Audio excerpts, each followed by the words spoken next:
And we are live. Hello, Woo! everyone. Welcome to Cin City D&D. I, as always, am your humble DM, Matt Butler. Woo! We'll go ahead and jump right into the character intros. To my right, we have the lovely and talented Madison. Why don't you go ahead and tell us about your character? Hi, I'm Madison. I play Hisxori Basha, and I am a Tiefling Cleric. All right, awesome. Rob, go ahead and tell us about your character. All right, my name's Rob. I am playing Varus, the Drow evocation wizard and devoted student of Brand Shen. Awesome, awesome. All right, Blue, or rather, Gad, tell us about your character.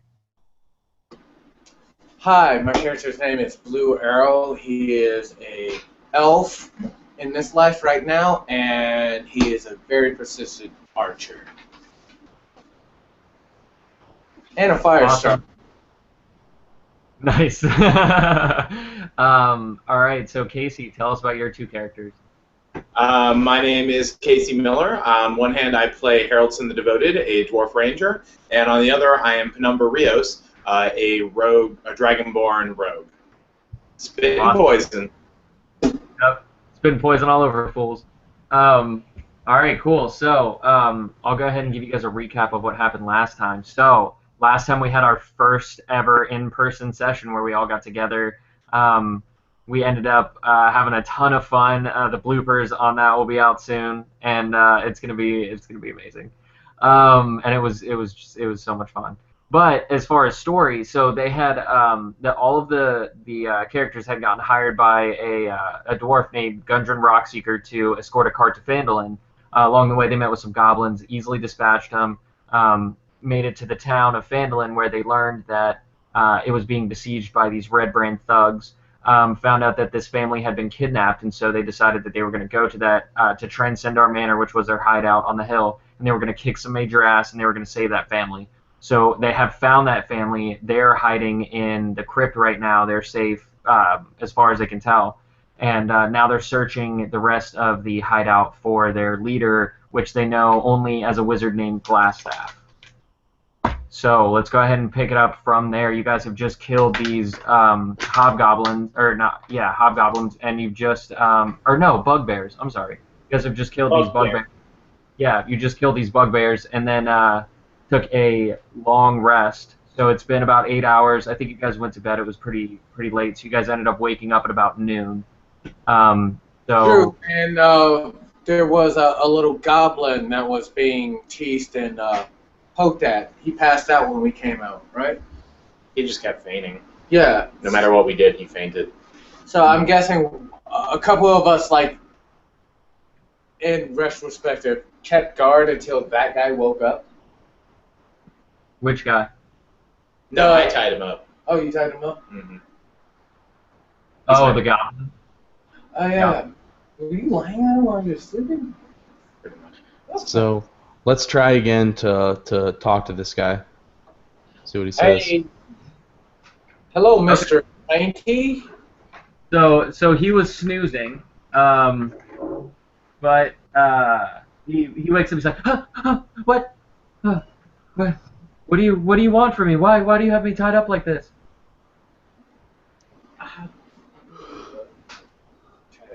We didn't want you to run away. Persuasion. You guys like, can untie him? He's like,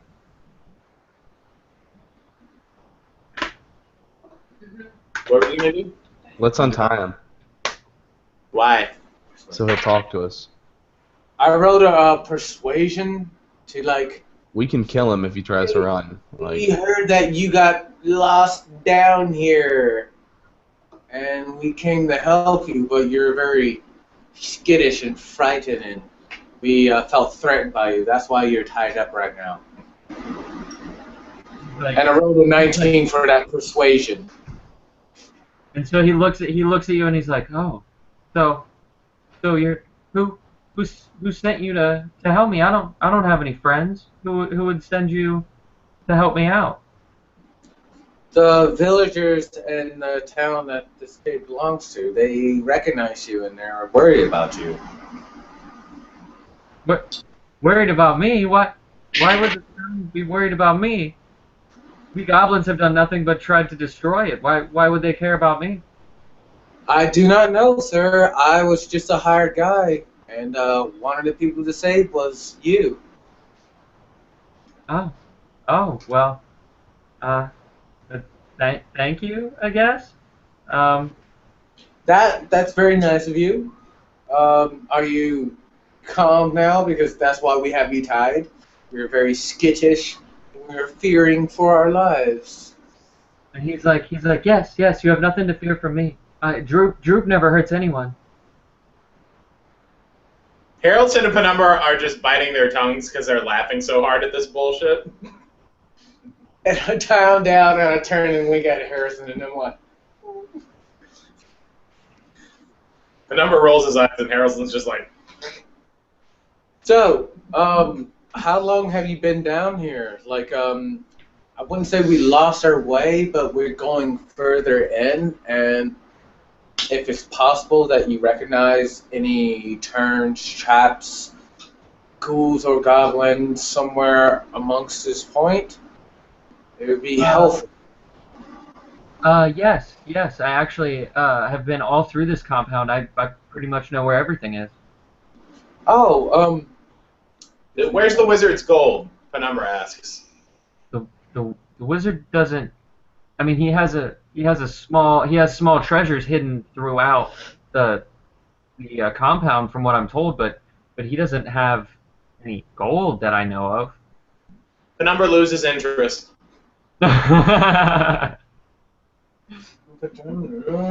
Golden power at certain items have power. You can, sell certain items for Prioritize. Let's create some middleman. Let me be your middle. So Penumbra just starts wandering off and doing other things. Haroldson, on the other hand, is like, treasures? Well, does anybody have any kind of quell and or parchment that we can borrow for a moment? The wizard keeps loads of that stuff in his private chamber. Oh, my tiny little friend, I wasn't talking to you. I was talking to the other people around us. Thank you, though. Anyone on our team has parchment and or a quill? For what? But he can draw some fucking bad. Can he draw? No. Can he draw, like, an accurate cartography type map? No. And I'm not giving it to him. Oh, well, he's ignorant. Alright. No. Well, okay, take us to the nearest treasure. Well, we're going to still tie it amongst our friends' back so you don't have to walk anymore. Just safekeepings, you know? Make a persuasion check for that. Make a persuasion check. Haroldson openly laughs. It's not just me laughing. Haroldson can't hold it in and laughs. Give me something, girl. Yes, bitches. 18! And he's like, he looks at Haroldson. He's like, why is he laughing? Why? What's going on? Oh, because the last time you were on his back, you, like, tickled him, and it just tickles his fancy just to think that you're on his back again. Haroldson stifles laughter and just nods. He's like, oh, okay, okay. Can I still have my hands free though? Yes, we can keep your hands free and all that. It's just gonna be, He's not going on my back if he's got his hands free. My backpack's there. And it's full of knives and shit.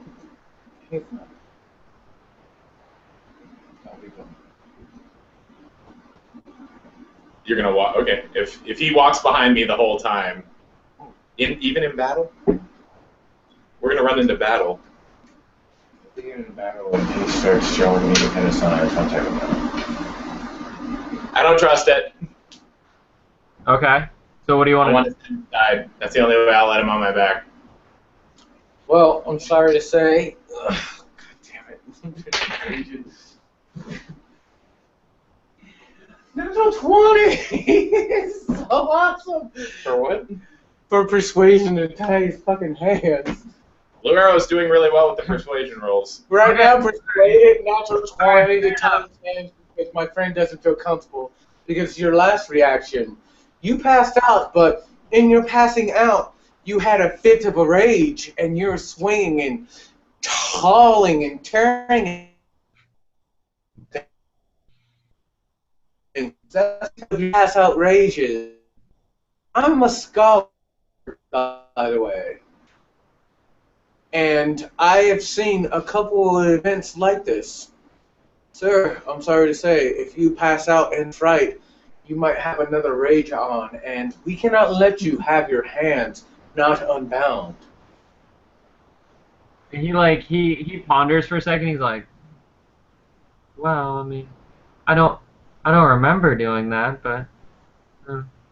That's the problem with this symptom is it happens when you pass out. Mostly when in fright. It is like a self-defense to certain people. You have that certain ability. It's quite frightening at certain points. There's no convention. There's no leveling out with you.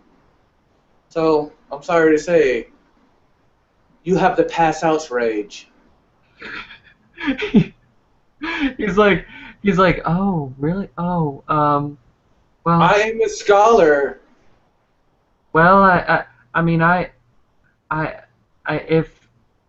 guess if you think it would be best, I guess that would be fine. Can I have something to eat, though? I am incredibly hungry. Sure.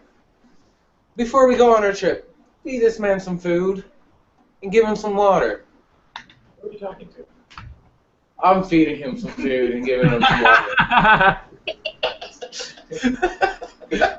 Well, So let's ask him. What the hell's he doing in here? What are you doing? Can I just stop and say that we just spent 10 minutes convincing a goblin to be a backpack? Yeah, dude, it was amazing. Yeah, but a backpack guide to treasures, gold, and whatever the fuck to walk through this. He's our like mental map. Yep. And he's tied up now. So, I'm cool with it now. huzzah. Right. We got our like GPS on his back. What's his name? His Droop? His name is Droop. Droop? Yeah. Okay. Call him Droop. DPS? Droop. DPS? It's like Tom Tom, but Droop. Droop. Is Droop Dog. That's amazing. Droop, find me someplace to eat. Alright, so now that we have our fancy backpack. Right. Backpack. If he knows where the wizard is, man. Here's my backpack. Fill it up with stuff. And I hope you got this is not the waste of my rolls. Was just convincing this thing, and now it's just gonna be fair. You did roll a lot of high rolls. I did. Convincing a goblin to be a backpack. Well, I just don't. There's a meme in this somewhere. It's not me being good because technically I'm being neutral. I'm rolling to convince him to be a backpack to guide us to anywhere, or that I'm gonna say fuck it and just kill him because it's issues. So like, it's me trying to convince myself not to kill him. So that's what the persuasion is mostly about. I'm neutral at it. If he says something, I don't want to like stab him in the throat and just got to experience points. But at the end, when we're done with this and all that, I tell him I lie to him and then slice his throat, and then you get experience points. So we got to carry on experience points. Booyah! That's amazing. That's amazing. Are you saying that as a player, not as your character? Yeah, no, clearly he's not. Yeah, no, that'd be hilarious if you said. No, he's not listening. This is still like off the books in his mind. Now we're back in the game. Let's do this shit. Or what's the matter? So are you guys looking for the wizard now? Is that what you asked him? Yeah. Well, he said treasures and all that. Let's check out the treasures and build up because you know what? It wouldn't be that great to level up when we meet the wizard. We explain where we've been in the house so far, and may have him tell us where the next likely area to find something of value is. And tell him that we're not afraid of any kind of guards or anything. What'd you say? He doesn't know for sure, but he knows that the wizard spends a lot of time.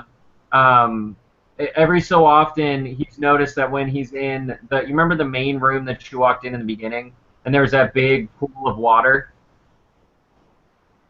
Yeah. Yeah. He, for some reason, every time he walks into that room, the wizard looks at that pool of water.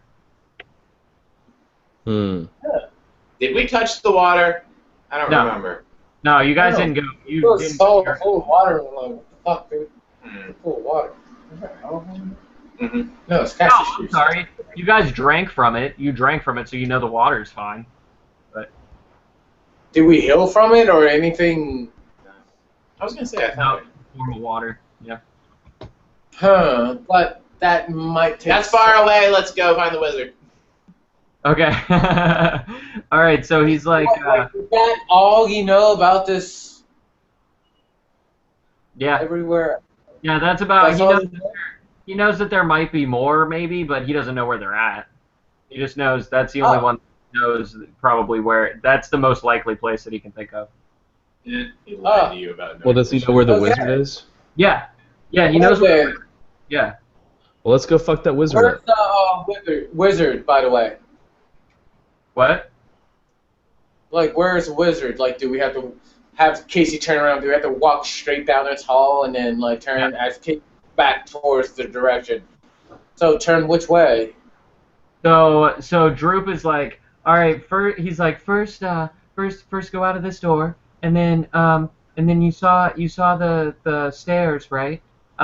You go up the stairs and you go back out to where the crevasse is. We do that. Let's go. Yeah, let's go. You guys walk out. What? Haroldson starts walking. Could you roll for him as an intelligence to a certain point of giving us directions before we need to go? Only because, in the idea of safety, do you want to be in the battle where this wizard is? Oh, Basically, he's like, oh no! Could you give us the information to go and get him? We're going to basically fight this wizard, and if you are just giving us step-by-step ways to go, could you think harder to like find the exact point where he is? Could you roll for that? Bro, you just convinced him to stay on his back with his hands tied. Now you want him to leave him? Wait, no, he's coming, dude. He's coming to the heat of battle, bro. Like, let's take just bring him. Okay. All right, cool. So yeah, so then when you guys get to the crevasse, he's like, wow, what?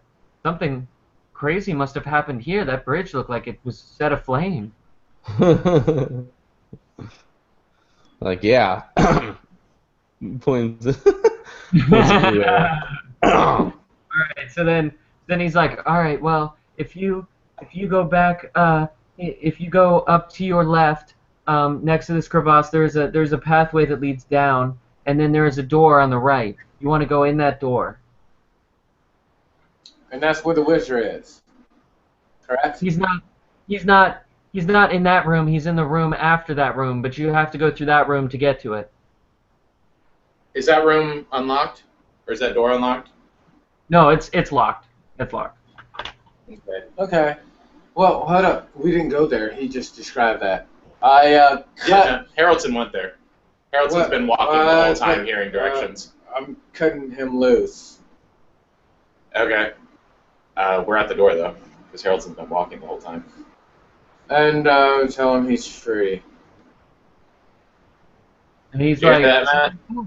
"Oh, really? Really? I can just go?" I mean, if you spoke the truth, I did. then perception.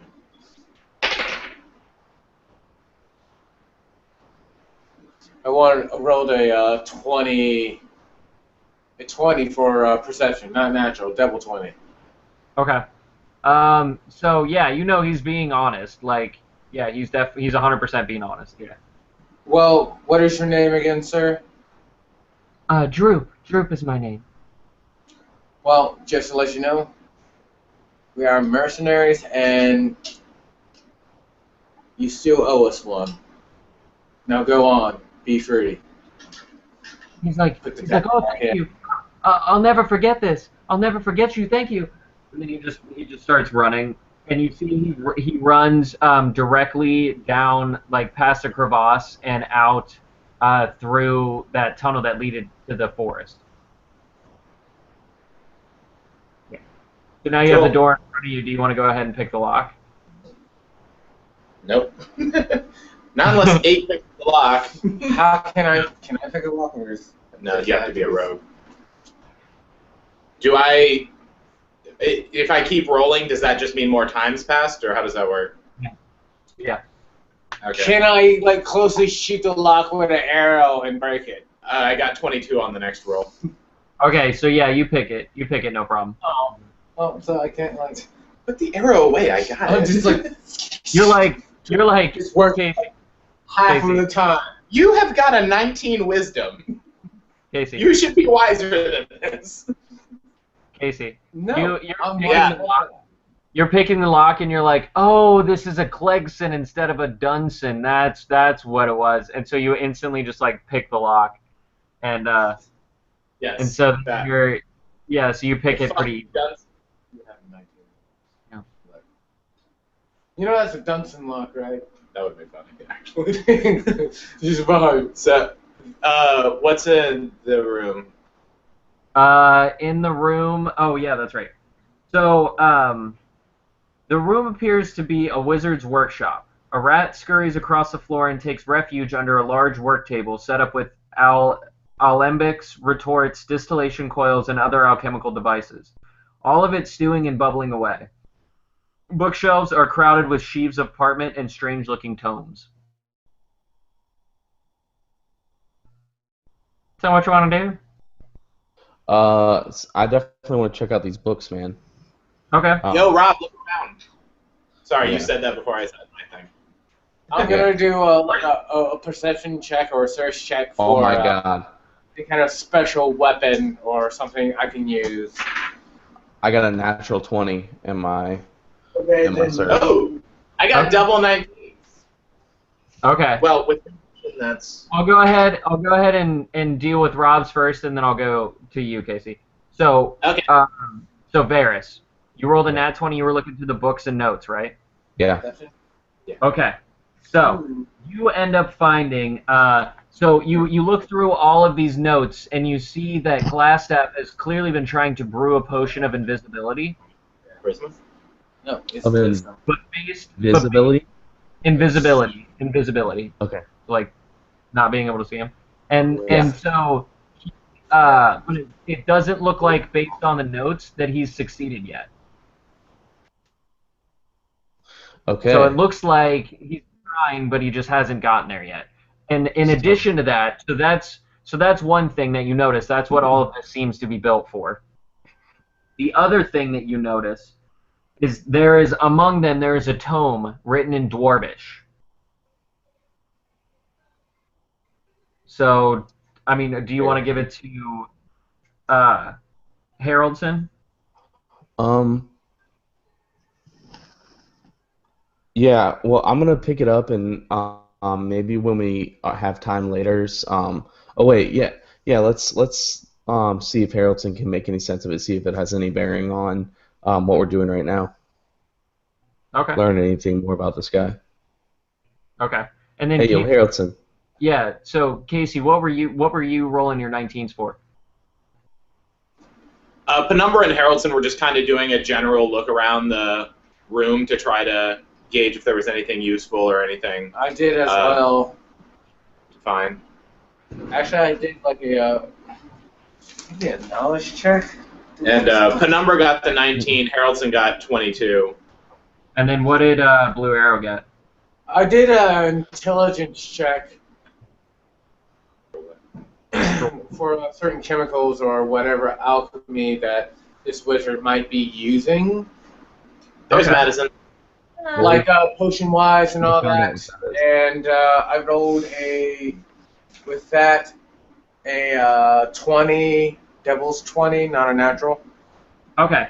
All right. So Casey, who rolled the 19? Penumbra. Penumbra. So Penumbra he's looking through some stuff, and he finds 3 small vials.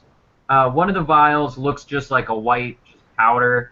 One of them looks like one of them looks like quicksilver, and the other one it looks like some black, like murky, like sticky substance. And so Penumbra is attracted to the black sticky substance, so he opens a thing and he sniffs. And he's like, "Oh, I know what that is. That's dragon bile. That'll be worth 25 gold pieces to any alchemist." Dragon bile. Nice. Did I say that? But he doesn't really seem to care about the other two because he doesn't really know what they are. So then Haroldson comes up, and Haroldson looks at the quicksilver, and he's like, "Oh, that's mercury. I know that'll get me at least 25 gold pieces." And so he picks up that vial. But to everybody else, it just looks like that thing of powder literally looks like white powder, like they have no idea what it is. But Blue Arrow, because you've been around for so long and because you have like all of this knowledge, you know that is actually powdered nightshade, which will get you 35 gold pieces on just like to an alchemy. I'll keep that to myself. You can have that. Haroldson gives Penumbra the mercury and tells him what it's worth. Oh, okay. Cool. Hey Haroldson, can I show you this book I found, man?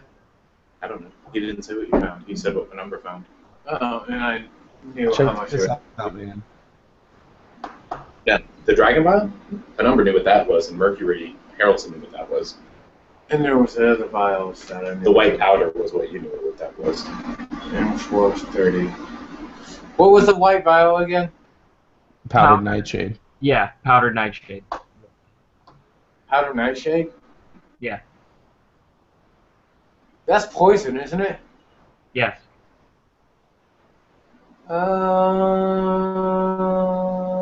Are you gonna sell it, or are you gonna? Can I? That nightshade? Can I? That's actually a nightshade, and honestly, you know what? Penumbra gives it. Penumbra doesn't care because poison is nothing to him. Oh, Right. no, Plus, he didn't know what it was, so. thank you, and being my neutral somewhat kindness. Who's it? Fontenot-Rice the Greek one, isn't it? Penumbra's the one that wants as much gold as possible. I'll give him 2 for it. Penumbra accepts. Yeah, I'll take it away. Can you guys hear us? Yeah. How much Casey, actually was it cost? 30. 30 Can you hear me? Casey, can you hear us? Yeah. Oh, okay. Varus has a book he wants to show you. Yeah, Oh. I found a tome that's written in Dwarvish. We'll see if you could look at it and see if it has any bearing on like what we're doing. If it has any info on this guy. Okay. Haroldson takes a look and kind of leaves through it. What does he find out? Okay, so it seems to be the journal of an adventurer named Ermon, and it describes the Lost Mine of Phandelver and the Forge of Spells. And so what that is let me see. The Forge of Spells. Mm-hmm.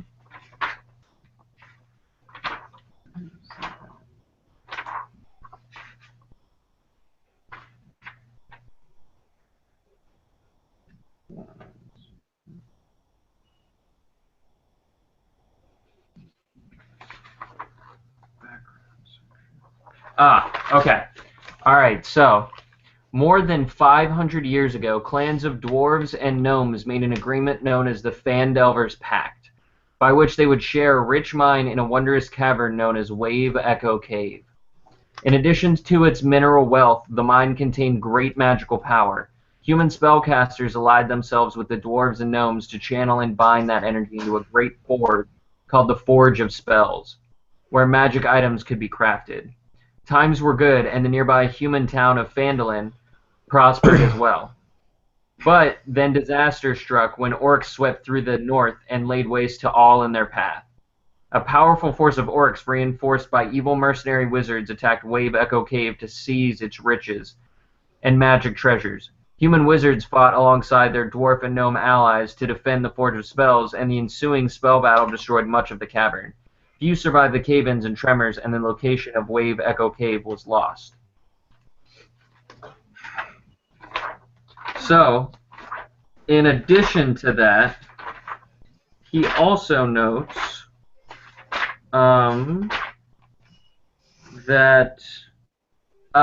there was a mace commissioned by the priests of Lathander, the god of the dawn, and it is known as Lightbringer, and it was lost somewhere in Wave Echo Cave.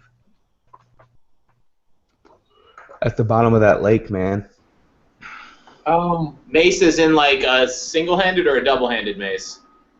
It doesn't say. Okay. Can I roll an intelligence check because of my history and time and just my characters?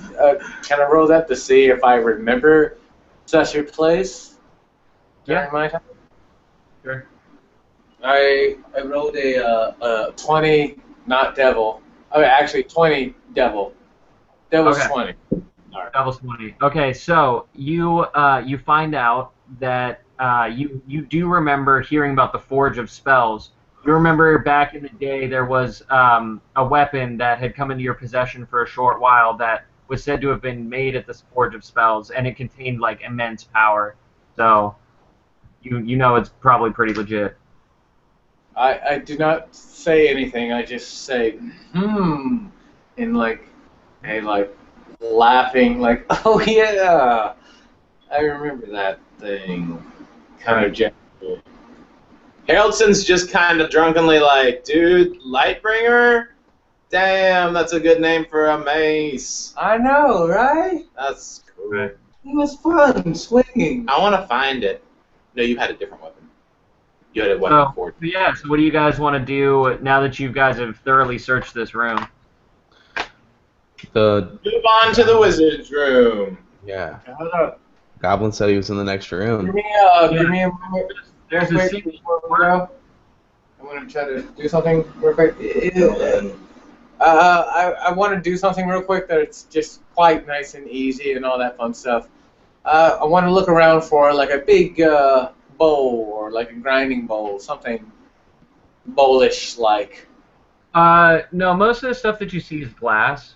There's not really like, I mean, there's like a small like mortar and pestle for like. Yeah, it doesn't matter like wooden bowl, like eating from or anything like that, like dead No, food. you don't see anything like that in here. Mortar and pestle, how big is it? Like that big. That's not really big for mortar and pestle. Okay, well. No, that's pretty normal for a mortar and pestle. Oh, mortar and pestle is like. Not for a cooking mortar and pestle, but for a chemistry mortar and pestle. Yeah, like that. Okay. Any empty, what would it be? Vials, vases, chemistry set, something that looks like a big circle that has no chemical and it's empty. No, not really. Nothing that's a bowl kind of shape. What are you Circle. trying to do? I'm trying to soak my arrows in that poison without like wasting any of it, and like have it gathered, and I want to nightshade all my arrows. Well, you know that powdered nightshade really only works if it's ingested. Like, if you just shoot somebody with it, it doesn't really. So I have to aim for someone's Like mouth. poison. Yeah, you'd have to. Yeah, you'd have to get somebody to. So to ingest it, Yeah. I can work with that. Is there any leather bags around? Leather bags. No. There's like a cloth sack. There's no like Can you leather hold bag. liquid? You what? Anything that can hold liquid. I mean, there might be like there's like beakers and stuff. What did you say? Beakers. Beakers? Can they fit an arrow in it? No, because the top would be too small. The arrowhead would be too big for the. Unless I break the head off and then tie it off. Well, yeah, I mean, yeah, you could do that. Yeah. Alright. Is there like any kind of masking anything? Tape or whatever. Is there any kind of what? Did you just ask for masking tape? I did. Is there any Haroldson and Penumbra are just like, cloth? what the fuck is that? Sorry, my life goes into the future sometimes. Sorry. Doctor Who. We all stand by. Haroldson and Penumbra are just like standing by the door, tapping their foot. Like, come on, dude. Let's go attack a wizard. Yeah, you're attacking a wizard that's way powerful than us. Let's go and do that. Yeah! Is there any cloth or anything I can tie it off that won't spill the liquid? No, I mean, there's just that cloth sack, but I mean, that's not going to be anything that's going to stop the liquid. Work with me here. Just telling you what's there, man. Just telling you what's there. Well, Is the door locked? So I have something to do? It's not locked. It's not locked. Yeah, man. okay. Penumbra's gonna lock it It's and in then cloth. unlock it. There's cloth and gauze and all that fun stuff, right? They're what? Is there stuff that I can tie it to, like cloth, kind of? Well, there's the sack. Yeah, that's the only cloth. Hey, I'm gonna rip a couple parchment paper and put it at the tip of the arrow so it can clog it up and soak up the liquid. As I'm doing the liquid, I'm gonna pour in the nightshade and break 4 arrows into 4 vials. If I can find them, let's see if I can find them. Haroldsson's drinking. But wait, why would you want to soak the arrows in the poison if they don't? Like if somebody has to eat it. What I'm doing is adding a little bit of water into the vial, pouring the poison in there, and I'm gonna aim for someone's mouth when I get a chance to, and have it shatter in their face so they can swallow it. I mean, yeah, I guess that potentially could work. AKA Yeah. poison, shattered glass, arrow. You're gonna need to hit like a natural 20 for that to work. Yeah, that's what I was gonna say. You'd have to hit like a net 20 every time. That would be or so. depending on how close I am towards the person. If I'm like face up to the person, then I can pull the arrow out and it's that and let it go in its face. Then what can you do? Go down. Yeah, but if he's a wizard, so does he have to chant things, or is that a No, you have to go to hands. shoot his hands? That I know of. It's only in Majestic, so people have to ingest this item, right? How much damage does it do anyway? Well, As a it does 1d6 over a course of like 3 to 4 hours. Okay, no. It takes 3 to 4 hours. Then I'm not gonna do that. Haroldson opens the door. I said and I just remember. Wait, it takes 3 to 4 hours for this to work. You're ready to break arrows and stuff, and he's just like, You're wise and intelligent. Why did this take so long? Yeah. Right. tell me the true facts when I rolled for it. All You right, told me so 4 hours. Then I'm gonna. We threw you some hints, man. We were throwing hints. Yeah. There were so many hints. The DM isn't supposed to just tell you things. Yeah, for real. That doesn't mean everything. Okay, yeah. So you guys open the door, and inside the room, you see that the walls of this bedchamber are covered with drapes of scarlet cloth. The furnishings include a small writing desk and matching chair, a comfortable-looking bed, and a wooden chest at the foot of the bed. Penumbra opens the chest. I have an arrow drawn and then have an arrow in that hand, Okay. archer style. Have an arrow hold because you only draw with 2 fingers. You have an arrow behind that. But doesn't that mean you would lose advantage on your roll? Why? Because you're doing 2 things at once. No, it's holding the arrow. And holding a dagger. No, holding the arrow and holding the arrow. You're holding 2 arrows? Yes. I said I have an arrow drawn and then have an arrow hold. Okay. Well, that's cool with it. So it's double hold. So basically I have the arrow hold. No, I get it. As long as Matt's cool with you doing that, that's fine. What do you? He's holding another arrow while, like, notching his first arrow. Like, in the same hand. How would you? You only need 2 fingers to hold the arrow, notching it, and then another 2 behind it. Yeah, but in 3.5 you would have got a disadvantage for that. But I don't know if that's the case in 5. Is it? Yeah, you would fire a disadvantage for that. Yeah. How's it? Well, then what would it be? Take away my bonus, or? No, you roll 2 d20s and you get the lower of the 2. Right. Really? Yep.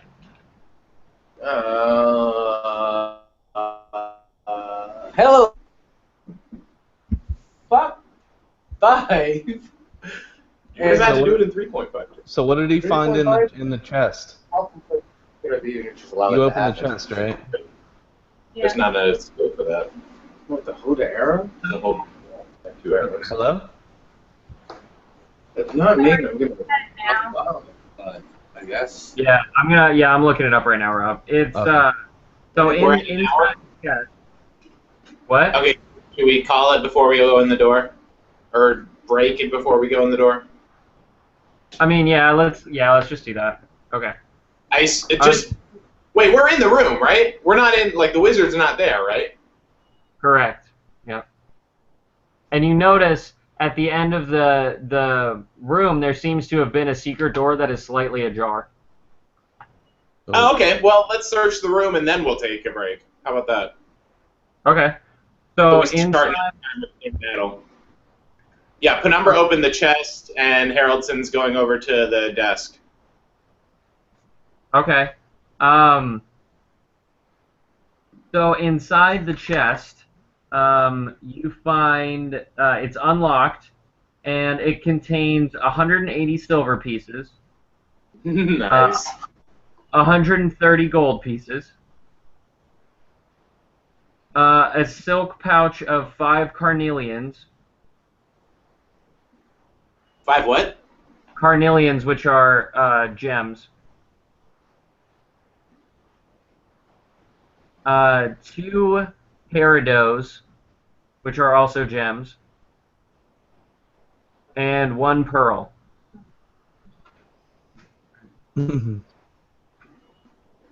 Wowza.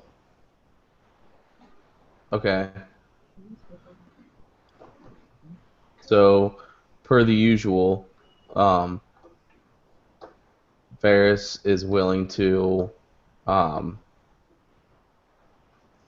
forfeit his coin for at least one of both types of the stone and the pearl. Penumbra's cool with that. 1 Ferdo gem, 1 Callahan gem, and 1 pearl. Mm-hmm. All right, cool. Matt, can you tell me those gems one more time, man? Sure. It is So it is called a carnelian, Thank you. And then the second one? a peridot. Nice. And then a pearl. So yeah, so let's go ahead and call it here, and then we'll go ahead and get together at probably about like 11:15ish. So thank you to everyone that watched. Subscribe down below if you love us like we love you. Always watch us every Monday between 9:30 and midnight. Sometimes we do 3 sessions. Sometimes it goes as late as 1. But make sure you watch us. And check us out at mattsbutler.com. You'll see our Cin City D&D page on there. We're going to be adding a lot of cool stuff to that pretty soon. And follow us on Twitter. Follow me, Matt's Confused, or Casey at Strangely Casey. And play more D&D. Thanks for watching, guys. We'll see you next time. Bye.